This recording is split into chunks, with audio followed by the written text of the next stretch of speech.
So that the Gemara says only when it was aver b'fahesio. If you did the aver in public, so then you should ask forgiveness in public also. But if it was a private avera, there's an isser to go be mefaras mechati, to go announce it's a chutzpah. What do you mean? Rabbi said I did an avera. It's not something that people do. And so because of that, Ramesh says that would be the problem, that people are going to you're confirming the rumor that people are talking, confirming the rumor, you're being mefaras mechati. So Ramesh says that's only if it was a private avera. But if it was a public aver, everybody knows I'm about tshuva, I'm a BT, and you know I was secular, and now I'm from. So everybody accepts it. That's Moshe's way of getting around it. So he says, so according to Chaim Oizer, we don't have a heter because Chaim Oizer wants to say that Rashi is moided to the other Rishonim. But Moshe takes care of the Rishonim. He says we don't understand them, and then he goes to Rashi, and according to Rashi, it's a problem with Faras Mechate, and that's why it would be mutter. The tshuva and the Rechaim. And the sounds thereof, who is also machmer, like Reb Chaim Oizer. He also says that there's no way around the other Rishonim. You have bigger Rishonim. You can't just say I'm accepting Rashi versus the other Rishonim. But even doesn't the Mishnah clearly say that Imkanas ain't mitzim? Yeah. Imkanas, what we're talking about before they got married. So, but we're talking about a question. Once they did it, they're married. Forget about it. Once they did it, they're married. But once they did the gerus, then the gerus had to have been chal. The gerus was chal, yeah. The gerus was chal. The question is, are they allowed to marry now? The gerus was definitely chal. The question is, are they allowed to marry? And the answer is, according to Moshe Feinstein, he says, well, we have a problem with Rishonim, we don't understand them, we put them on the side. We accept Rashi. According to Rashi, there's a loophole when it was public, right? And according to the other Achronim, they say, well, there's big Rishonim here. We can't just push them away, and so. There's no way to be matter the marriage, because whatever way you slice it, people are still going to talk about the gerus in a negative way, and that's what the Gemara is worried about. The Gemara says, "Look at chila to issa." So the Rechaim is machmer, but he says, but the truth is, in this case where he's talking about, and in most cases where this shaila is going to be, he says we're talking about a person that isn't so respectful of the Torah anyway. It's not like you're going to tell him, "Oh, you can't marry," so he won't marry. So so what's he gonna do if we don't let him marry? If we let him marry, we could call him in and we could explain to him about nida and this and that, and at least he'll have a kosher marriage. But if we don't let them marry, he'll go out, he'll find a conservative rabbi, or he'll get married, or continue doing whatever he's doing until now. So he says if we accept them, we have some type of positive influence on them. If we don't accept them, then they're lost. Then they're lost forever. So he says, I don't want to be matter. I don't want to write in my sefer that it's mutter because then we're accepting everybody. So I'm not writing that it's mutter.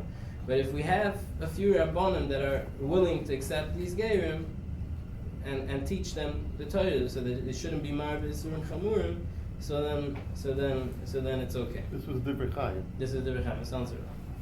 Yeah. So now that we established that they maybe could marry under certain conditions, now we have to go back a little bit and understand what it means that the gerus works. Nechemia says the gerus doesn't work. And in Nechemia we understand, because in order to become a ger, you have to become a ger, like we said before, you have to have a relationship with Hashem. It shouldn't be because you have a relationship with some guy. It should be because you have a relationship with Hashem. So we understand in Nechemia. But what about the Chachamim that we paskin like them? The Chachamim say that it's mutter, that all these gears are acceptable. What's pshat in that? So in the Ritva over here in Yavamis, he says a few interesting words. He says, "Agav onsayu gomer v'kibul." So that means that we find in Choshen Mishpat, that if there was somebody Tolu v'zavim, if somebody owns a piece of property and he's walking on the street and some 6'8" big guy stops him, picks him up, and says, "Here's $1 million. Give me your property." He says, "Yeah, okay," and he takes it. And he says, "It's an acceptable transaction. the property because he got his $1 million. He didn't want to sell the property, but Agav Ansai, because he was forced into it, so Gomer Mekabel, so he at the end he agreed. So the Ritva applies this concept over here also.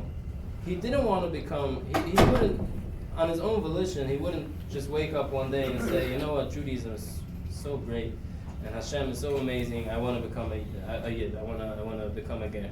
He wouldn't do that. But he got interested in this girl, or she got interested in this man. And now, once he wants to marry her, so he's forced. So Agav Ansai, because he's forced to be Megayer in order to marry her, or she's forced to do that, so he accepts all the mitzvahs. But again, it's not that lofty, inspired ger who comes, I want to have a relationship with Hashem and all of that.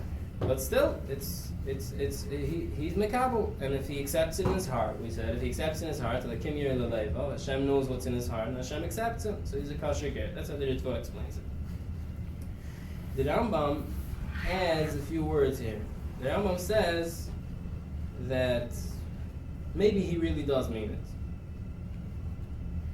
So the Ritva says we have a chazaka, we look at him and we say probably he wants to be Megayer with his whole heart because he got into it forced, but now that he accepts it, and it's and finished. It's sealed. And that's it. He wants to become a Yid now. According to the Rambam, this is Suffolk. We say maybe he wants to convert. Maybe he really wants to. So those are the two ways of looking at it. So it would be enough community.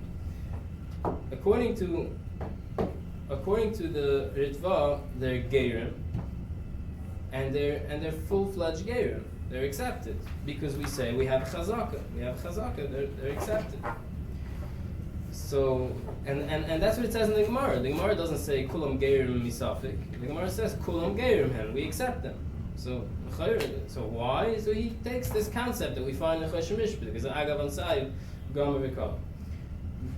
But and in a different reason, if the Rambam is right that it's a suffix if he's a ger or not, that it's only a suffix, and that's why we accept them. So then, whenever we have a suffix, if we have a chazaka, we follow the chazaka, and the chazaka is this man's a goy. This man has a cheskes goy. So if somebody has a cheskes goy, you can't say, well, there's a suffix, maybe he's Yisrael, and so then he's a yid. No, there's a cheskes goy here, so how can you make it a yid? So that's why the Ritva says no, he's a full-fledged yid. The Rambam says, though, that it's a suffix. What's shot in the Rambam? So Chaim Ozer has a svarim. Chaim Ozer says that you can't say Agav Onsai Gomer V'Kabel in this case. In the case of somebody doing a business transaction, and he walks away from there with $1 million in his pocket, you say, listen, he gave up the property. He didn't want to give up the property, but at the end of the day, he has $1 million in his pocket. He says over here, what did he get? He got the woman. He was mizana with her before they converted. He doesn't need the geiris. So what could you tell him that he got a deal here and so he's mekabel? 613. Yeah. So he says. There's more. He says since the whole geiris has to be an acceptance in his heart that I love Hashem, I accept Hashem. So how could you say that Agav Onsai Gomer V'Kabel? By sale of property, we say, well, the property is now by him and the money is by him, and it's a deal. It's a and you see, it exchanged hands. But over here, it has to be something in his heart. He has to accept Hashem and have the emotions in his heart. So that doesn't change because he's forced into it. He's still protesting it. He's not happy about it. So so we need to have a mahalach a little bit to put them both together, to fuse them together, the Ritva and the Rambam. So there's a yeshiva in Borough Park, Rav Gibbs, my Rebbe. He says that they're both right. He says the Rambam says it's a suffix, and the Ritva says we can have a chazaka that they Agav Ansai Gomer V'Kabel that they accept. What does it mean? He says the Rambam says it's a suffix because when the person comes, he gets introduced to Geiris, we don't know what his intentions are yet. He says after a while, once the person's exposed to Yiddishkeit, and he starts seeing what a Shabbos is, and what what the Torah is like. So how could he not accept it? So of course he accepts it. He says, yeah, when he was a guy, all he saw was a pretty Jewish girl, and that's what made him want to become a Yid. He says, but once you got into Yiddishkeit, you started investigating it, and you saw how amazing Yiddishkeit is. So of course he accepted it. That's what he said. And this is a man that I heard from him. He says, I used to sit and read Eish HaTorah articles, proving Yiddishkeit. He says nowadays I can't read it anymore. He says, you're gonna prove to me Yiddishkeit? Of course. What's it to prove? What's it to? So he doesn't read it anymore. So he could say such a svara that if you start seeing Yiddishkeit, of course it's so amazing that of course you're mekabel. I don't know if that holds true for everybody. That's what he says. I have some more to go into, but 4 minutes left. Let's see if we can. There's another halacha of geiros, that is that you have to accept the mitzvahs. There has to be kabbalas mitzvahs. And it says if somebody comes and he says I'm a kabel chutz midavar echad, except for one thing, then the whole geiros is invalidated. So the chayr that Reb Chaim Oizer says here, the woman says I'm ready to be a full-fledged ger, but this one Mishnah in Yevamis